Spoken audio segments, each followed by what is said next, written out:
The views, information, and opinions expressed during the following program are solely those of the individuals involved and do not necessarily represent the views of Access Communications, its representatives, or its employees.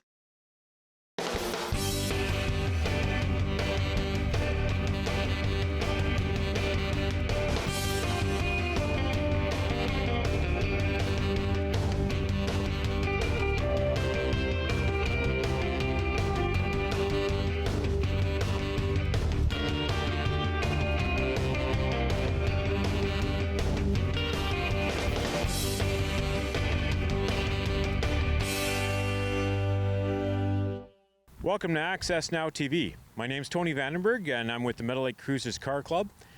Behind me is the Meadow Cruises Car Show, and we're going to go take a look at some of the cars here and the people that drive them.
I'm here with Daryl.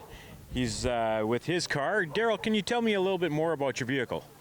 Yeah, it's a 1955 four-door Chevy 150. It was the cheapest line car in that day, so it doesn't really even have a radio. It's about as plain as you could have get in those days. I've added aluminum wheels and radial tires. Basically, the rest is stock. 6-cylinder, 3-speed, standard. So over the years, what kind of work do you do on have you done on the vehicle? I've done all the suspension, the springs, all the pieces that go together with that. So it's got a new fuel tank, a new radiator, and I'm learning to paint. So this is my my learning car. If I can get it to look like it wasn't really that great as I bought it, and I've included paint on it now, and it's like going to school, just to learn as you go. And how long did you have this vehicle? About 15 years now we've had it, whereas the wife and I dragged it out of Saskatoon, and we actually blew the transmission up on the way home and had to get towed home. So it's got a 1972 3-speed standard in it, which fit right on the 6-cylinder, right behind the 6-cylinder engine. Awesome vehicle. So what made you pick this vehicle? When we were in high school, there was a few guys that had them around, and 55, I always liked the grill and the way the body style is, so that's the Tri-5 for me. That's what I just like this style. There was an old one around the farm, and near the farm, and that's what I picked. And I still like it till this day, even if it is rusty still. So do you have any dream car? What's your favorite car out there? It would be a 55 two-door hardtop, whereas this is a four-door sedan. Now I've had a four-door sedan enough, I kind of like them as good because you can put stuff in the back just like a half-ton, four-door half-ton. But I have two hardtops, and I like a 57 Chevy. That's the same body style, only just made up a little different on the corners. Yeah. So do you have any other cars out there? Any other projects underway? Well, this one here is the practice, and I'll move up to some other ones I have. I have a 357 old cars, a couple four-doors, and yeah, just between 55 and 57s, I have a couple extra laying around. Oh, 6 in all. Definitely enjoying the 57 Chevys, eh? Yes, that's correct. I'm here with Yvonne and Cruz. They're car collectors as well. Could you tell me a little bit about your vehicle here? All right. It was actually my brother, Kelvin. He had got this car when he was in high school, or a truck, I should say, and he rebuilt it, built it up to what it is. It's exactly how it is. He sold it then to a friend of his, and he ended up passing away. A few years ago, my dad was driving through Alberta and found the truck in a lot sitting there, and went in and talked to the guy and asked if he would sell it back to the family. So about a year later, after thinking about it, we got a phone call and said he was ready to sell. So ended up buying it for my daughter, Cruz.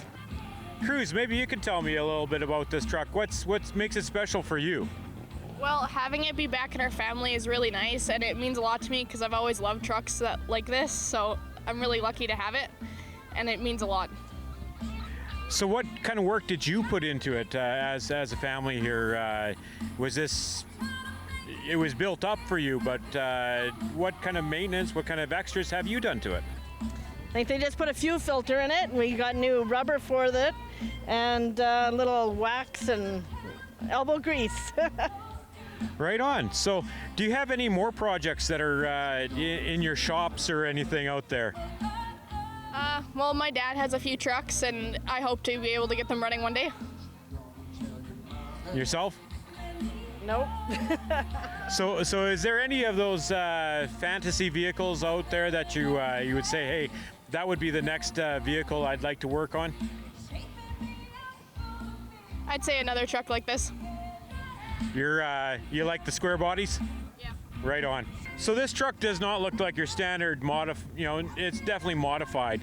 Can you tell me a little bit more about the modifications made to this?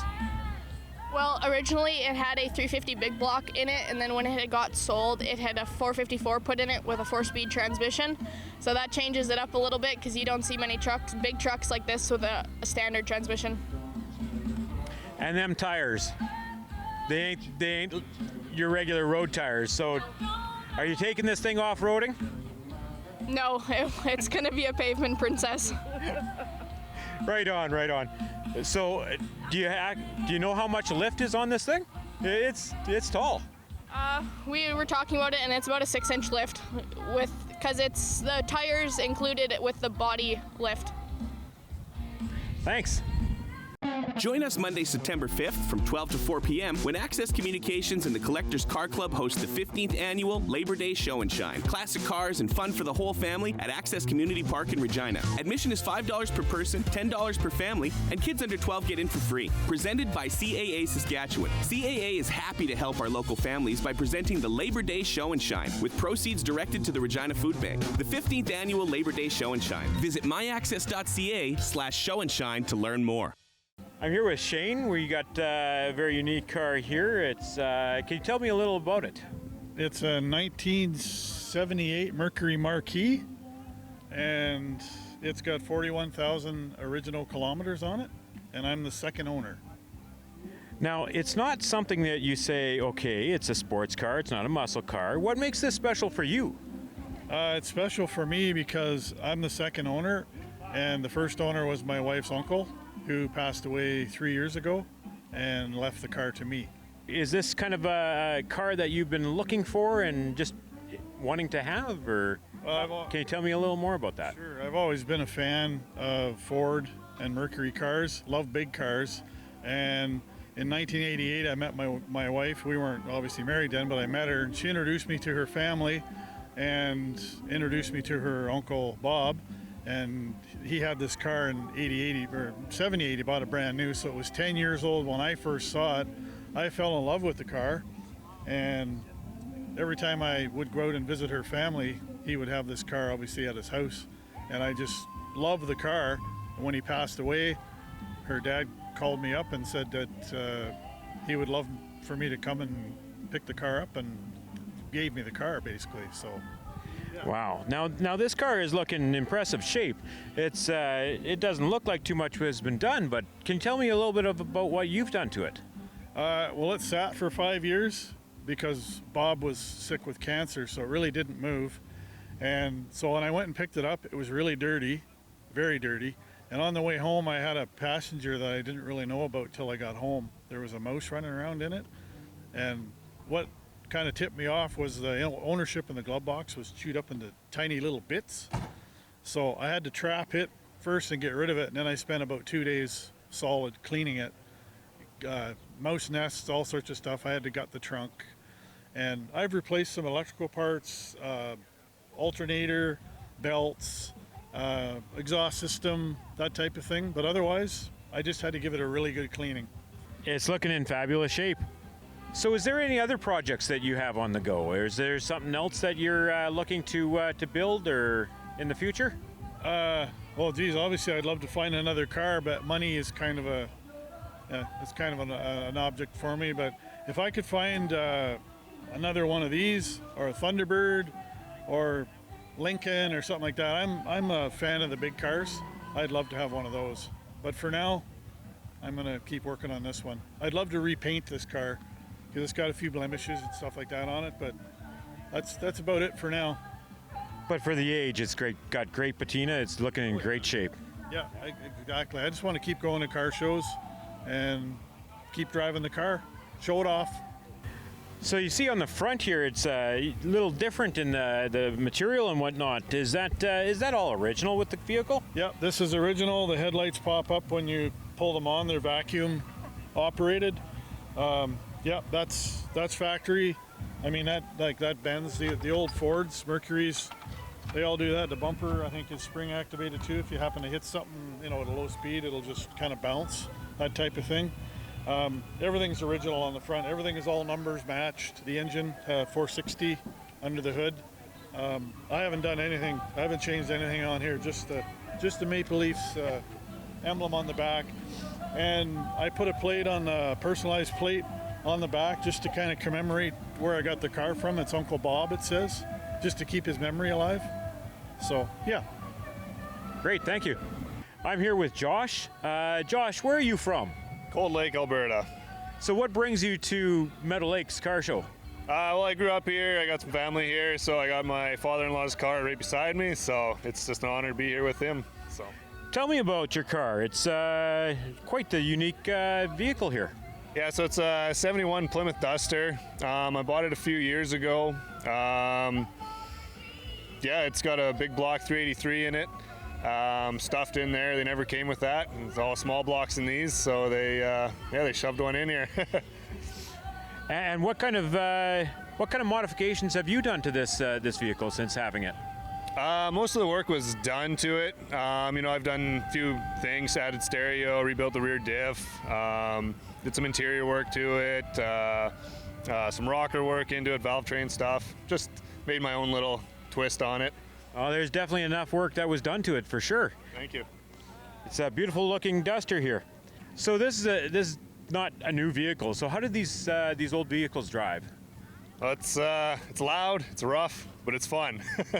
I really enjoy it. I got 2 young girls and they love it when it's loud and I punch it out. They giggle and scream every time and it gets attention. Well, I definitely see there's some big rubber on the back here. Is that your first set of tires? Yes. Don't tell my wife. Very good. So is there anything else that you have in your garage that you might be working on, a next project or anything? This one keeps me busy enough. I do plan on getting some more eventually, hopefully one day. Big Mopar guy, so hopefully get a dream car Roadrunner someday. Roadrunner. They're not that hard to find, not that easy to find. Yeah, I know. So we're in Canada. Would you find one of those? They're around. You just got to look for them, and they're not cheap. So. So with an older vehicle like this, what does it take to maintain a vehicle like this? It's pretty straightforward. Lots of fuel, especially it gets expensive with the gas prices this year. But other than that, just regular oil changes and tires. A lot of hands-on work being done on this, though, too, eh? Is that not take it to your local oil change place to get it done? No, not too many people touch this car. It's mostly in my garage by me. So with this car, I've seen some other Dusters out there. There's a few modifications done to it. What's up with the hood scoops and that? Is that what else might be different on this vehicle that you might not see on an original Duster? So the hood scoop was an option on these dusters. It wouldn't have been on this one. This is actually a base model duster, but obviously with all the modifications, they added the scoop on there to get some cold air under there and just keep it running a little better. Very good. Join us Monday, September 5th from 12 to 4 p.m. when Access Communications and the Collectors Car Club host the 15th annual Labor Day Show and Shine. Classic cars and fun for the whole family at Access Community Park in Regina. Admission is $5 per person, $10 per family, and kids under 12 get in for free. Presented by CAA Saskatchewan. CAA is happy to help our local families by presenting the Labor Day Show and Shine with proceeds directed to the Regina Food Bank. The 15th annual Labor Day Show and Shine. Visit myaccess.ca/show-and-shine to learn more. I'm here with Chandler, and Chandler's got this unique green, what's it called, square body, square body truck. Can you tell me a little bit more about it? Well, I bought the truck 12 years ago when I was a kid. I was 13 years old. Came from Kenora, Saskatchewan. My dad and grandpa went and picked up for me because I wanted to restore a truck. That was my goal as a kid. Spent loads of time and money on it, stripped it right to the frame. There was nothing but a frame there. Sandblasted it, built it back up again after 12 years of work. This is how she looks now.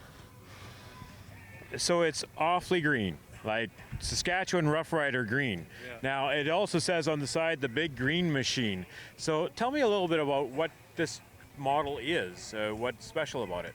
As far as I know, I don't know a whole lot about them, but I was told it was a Rough Rider truck, and me being a ridiculously big Rough Rider fan, I wanted this truck really badly. Like I said, you can't find a whole lot of information about them, but as far as I know, it was a special edition. Nothing special about 78. They never won a Grey Cup or nothing then, but as far as I know, it was just the edition of the truck that came out, and 78 is the only one I know of so far. So this truck, is it made to be stock, or has it been modified? It's been a little modified. It has a Corvette 350 in it. That'd be the one modification. And then little things done to the emblems on the side and stuff like that. And I don't know, little things, but for the most part, it looks very original.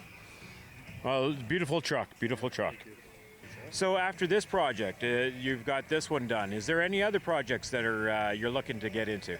Yeah, I got an 81 square body. That's next on the list to get restored, but I need time and money first.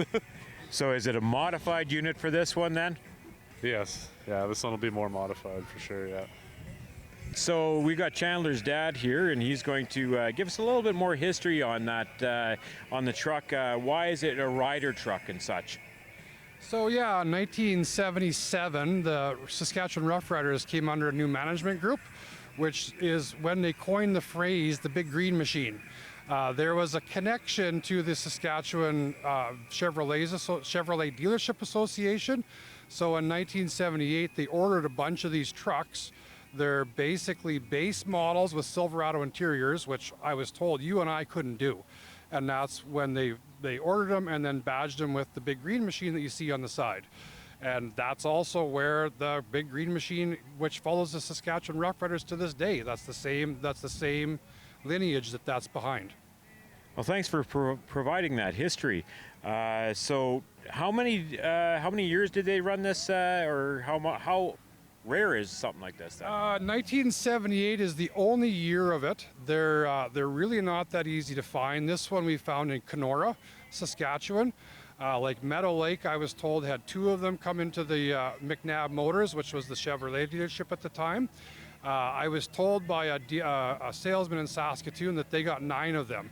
So each dealership, I don't know how they even chose, like there's no information through GM or Chev because it was a Saskatchewan only thing. So it's really hard to get much information on other than talking to these old salesmen to find out how many they were brought in. So there's not many of them around. Well, it's a sure beauty here. I'm here with Joe, and Joe, tell me a little bit more about your car. Okay, my car is actually a 2007 Ford Mustang. It was originally a SGI written off car. It actually came from Yorkton.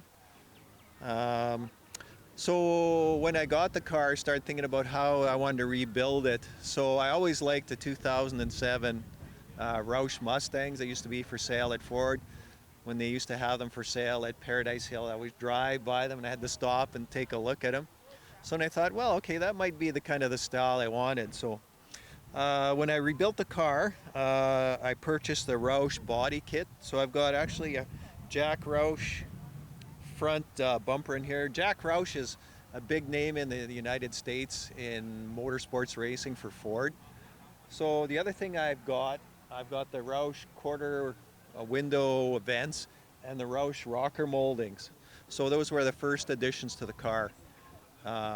So over the years I've been actually adding different parts to the car. First year I put actually dual exhausts on it. The body on the car was actually in really good shape, the rest of the car, so I didn't really have to do too much except replace one front fender, the bumper, and the hood of the vehicle. So those were kind of the first modifications to the vehicle. Next modification was a dual exhaust kit, because it didn't have dual exhaust, so that was added second year. And second year as well, I added actually 2014 Mustang GT rims, which came off of a friend's wrecked Mustang. And kind of the process involved from there. So about January, about a year and a half ago, I've seen another wrecked Mustang on the SGI salvage site. So I bought that Mustang, and it actually came with a lot of good parts. Recently I added off the other car was the fiberglass hood here. So I've got that addition. Other parts that came with it were that Ford 8.8 rear end with 350 gears and posi, which never came standard on this particular model. The other engine actually has a supercharger, which is going to be going in this car as well. So it's going to drastically increase the horsepower of this car. And my plan is actually originally is to take this car and go drag racing at either Saskatoon or Bonnyville. So that's kind of my plan. It's always kind of been on my bucket list to kind of get that done. Some of the other things I've added Coney shocks all the way around. I've got aftermarket upper and lower control arms, so I can adjust them depending what I want for drag racing, so I can just change the pitch of the rear end if I want, and that helps with traction. Yeah. So there's a lot more behind that Mustang emblem than what you're seeing here. So Joe, what's are you going to continue with this one? You got another project underway after this? Anything in the background you'd like to make, a new vehicle or something? Well, in this one, I've always liked my original Mustang I started out with. It was actually a 1967 Mustang notchback with a 390 factory 390 4-speed. So I always liked that year and that style. And the only thing I wish that car was a fastback, which I always wanted. So this car is actually quite similar in styling, and it does kind of have the fastback roof, which I liked as well. So I'll probably continue to work on this car and upgrade it and add things along the way. So it's a work in progress. So beyond this, what is the dream car for Joe? What is the dream car? Probably a 1969 Mustang Mach 1 would be my dream car. The Mustang just it flows through your blood. Yeah. So Joe, it's started out as an SGI salvage car, so input relatively low, but it sounds like you're investing quite a bit into this vehicle. Is that pretty common with rebuilding cars like this? I guess it depends on the owner's preference, right? My preference was to kind of, I could have bought a car that was totally done, but there's no fun in that. The fun is actually putting something together that's your character, right? So building something that kind of reflects your personality. So the original purchase price of this car wasn't that much. It was like $2,000. So I've probably got well over $2,000. Just the Roush kit itself was around $2,000. So I probably have like quadruple in that. So total investment, I'm probably well over $10,000. So not bad for a car. It's in pretty decent shape. So, hi, we're at Meadow Lake Cruisers car show. Here, I'm here with Tony Vandenberg, and he's going to tell us a little about his Land Rover here. It's quite of a unique vehicle. So, Tony, maybe just fill us in on your Land Rover. Well, it's a 1962 Series 2A Land Rover. It's a British-built 4x4. These units were actually used a lot on the farms in England and such. Not very common here in Canada. Unique things about Land Rover in this age, they had actually a positive ground electrical system, which is totally backwards to North American standards, and it is really a tough issue or a tough system to deal with. As far as what I've done to this vehicle, is a lot of mechanical work has been done. I've refreshened some of the paint on it yet. A lot of work to be done on it yet. A lot of body work and such yet. It's what I would say is a 20-footer. Looks good from about 20 feet away. What else can you tell us about your Land Rover, Tony? Well, I guess interior, as I've been working on the interior here and getting that all freshened up. It's a love in progress. It's really hard to find parts at times. So I have also found another project to work on while trying to find parts for this one. What's your other project? See, I bought a 1949 Chevy 5-window pickup. Actually, there's more parts available for that one than there is this one, so it should be a fun project, and maybe I'll have it at the show next year. Yeah, you don't see too many Land Rovers riding around the streets of Saskatchewan, so yeah, this is quite a unique vehicle. Well, yes, I don't have the numbers in front of me, but I believe there was only around the 7,000 that were exported for this year throughout the world, and to find one in Canada, it's pretty rare. Yeah, what made you pick this particular model? Well, it was locally here. It was for sale, and I kind of liked the thought of having a unique 4x4. I've liked always the Jeep Willys and such, but it was just the best 4x4 by far is what they call the Land Rover, and I've always enjoyed the unique style of it. Join us Monday, September 5th from 12 to 4 p.m. when Access Communications and the Collectors Car Club host the 15th annual Labor Day Show and Shine. Classic cars and fun for the whole family at Access Community Park in Regina. Admission is $5 per person, $10 per family, and kids under 12 get in for free. Presented by CAA Saskatchewan. CAA is happy to help our local families by presenting the Labor Day Show and Shine with proceeds directed to the Regina Food Bank. The 15th annual Labor Day Show and Shine. Visit myaccess.ca/show and shine to learn more.